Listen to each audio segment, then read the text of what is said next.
Hello, hi guys, it's Sinam Ghafoor here with the Apple iPhone 5, 5C and 5S and of course the mighty Samsung Galaxy S4. We're going to be doing a screen test between all of these devices, see how they compare. Here we go guys, in the far left we have the iPhone 5 followed by the 5C followed by the 5S, and in the far right we have the Samsung Galaxy S4. I should mention that all the power saving modes on all the devices here have been switched off. None of the display settings have been messed around with. They're completely stock standard as you would expect for each and every device. All three iPhones are running exactly the same operating system, that's iOS 7.0.4, and the Galaxy S4 here is running Android Jelly Bean 4.2. The screen specs for all three iPhones include a 4-inch LED backlit IPS LCD capacitive touchscreen which brings up a resolution of 1136 by 640 and has a density of 326 pixels per inch. The Galaxy S4 here has a 5-inch Super AMOLED capacitive touchscreen with a resolution of 1920 by 1080 which brings up a density of 441 pixels per inch,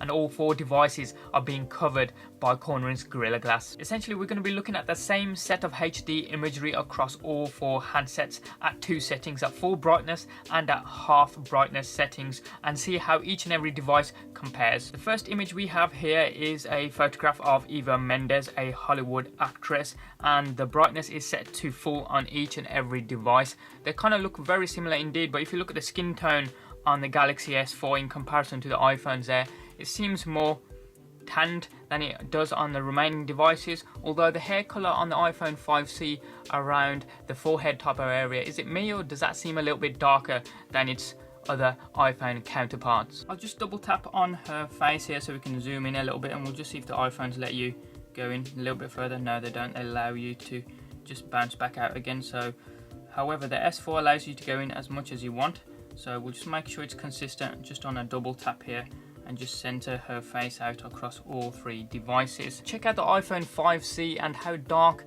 the hair color is there in comparison to the 5 and the 5S. It's actually more closer to the Galaxy S4 than any of its iPhone counterparts. And check out the skin color on her shoulders or neckline here on the S4. It's darker than all the remaining devices there, and again the iPhone 5C coming slightly close to it but still better than the other iPhones next to it. Zoomed out and reduced the brightness down to 50% across each and every device, and noticeably each handset gets darker, but look how much darker the Super AMOLED screen of the Galaxy S4 is in comparison to the remaining iPhones.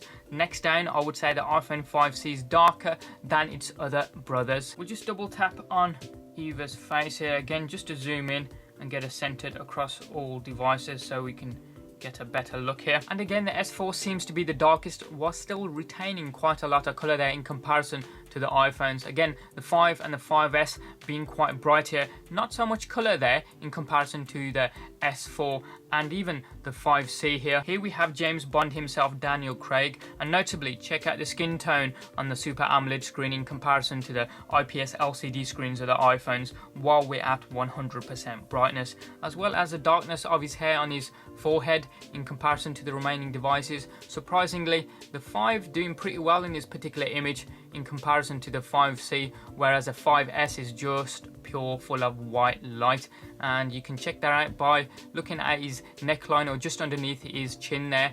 The S4 very dark indeed in comparison to the 5S, and the 5C and the 5 doing a much better job than the 5S in terms of darkness here in comparison to the Galaxy S4. And if you also check out the skin tone along the neckline here on the iPhones, it's very pale indeed, almost as if he's dead in comparison to the Galaxy S4. We'll go ahead and zoom in on his face here across all the devices.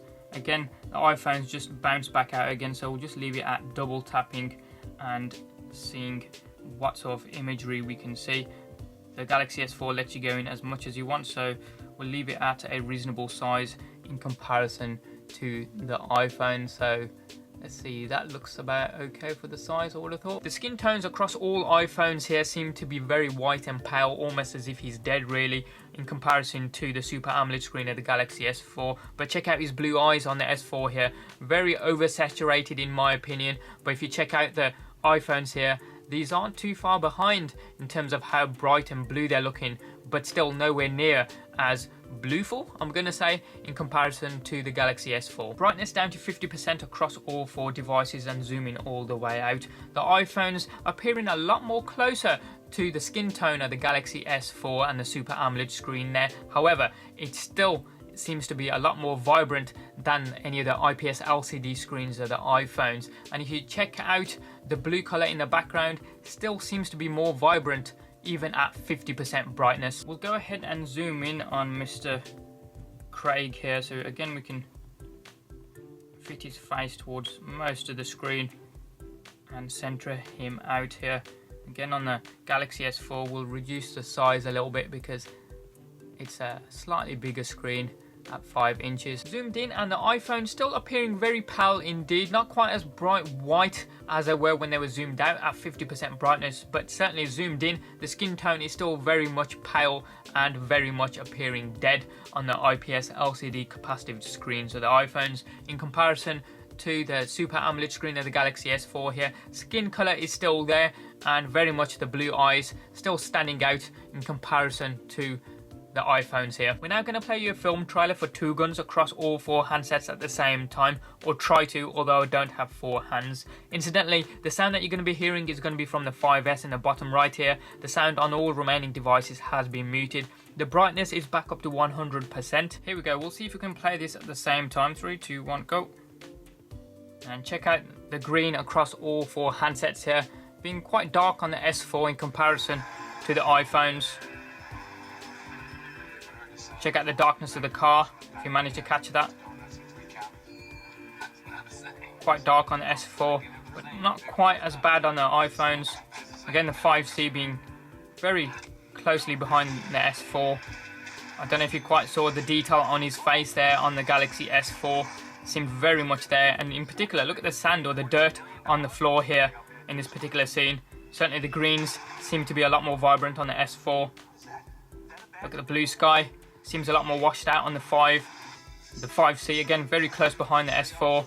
Check out the colour of the dirt and the sand on the iPhones in comparison to the S4. Seems a lot darker on the S4 than it does on the iPhones. You can see it certainly in this scene here.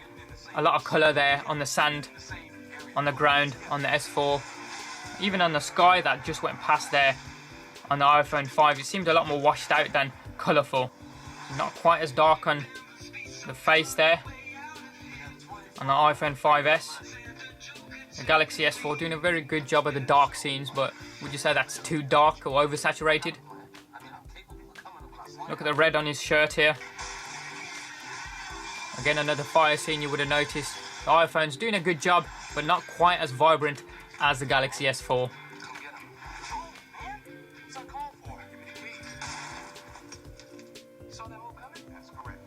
Look at the background there. The Galaxy S4 seemed ever so slightly darker than the pure whiteness of the iPhones there, but which do you prefer? That was a screen comparison between the Samsung Galaxy S4 and the Apple iPhone 5, 5C and 5S. As ever, any comments or questions you guys have got, hit them up in the comment section down below there. Give us a thumbs up if you like this video and like what you saw, and if you haven't already done so, hit subscribe. It's also down there as well. Doesn't cost you a penny, and you can also check out some of our forthcoming videos. Thanks for watching, have a wicked day, and we'll see you next time.